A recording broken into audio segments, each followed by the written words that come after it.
Skont regolamenti li baqgħu ma ġewx riveduti tul is-snin, Learning Support Educators fl-iskejjel tagħna huma mistennija li jqandlu iktar pis minn bennejja.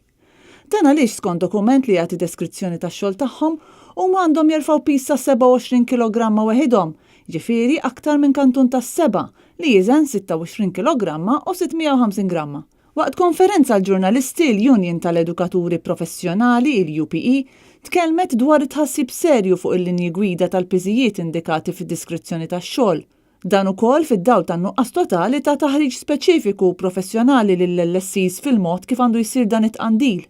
Graham Sansone, kap eżekuttiv tal-UPE, qal li wara laqgħa li kellha l-Union fit-8 ta' Marzu ma' Frank Fabri, is-Segretarju Permanenti fid-Dipartiment tal-Edukazzjoni, il-Union ma natax serħan tal-moħħ dwar din is-sitwazzjoni u Fabri għallhom biss li se jkunu qed jirċievu risposta mingħand l-awtorità ikkonċernata. Sa issa il-Union għadha ma rċevit l-ebda risposta. Sansone spjega wkoll il-pis li l-LSEs huma mistennija li jerfgħu huwa eżaġerat anke meta wieħed iqis li f'ċertu każi l-LSEs ikunu qed jerfgħu tfal li jkollhom aġir diffiċli u għaldaqstant huwa ferm aktar komplikat biex l-LSE tikkontrolla li t-tifel jew tifla mingħajr riskju li dawn iweġġgħu.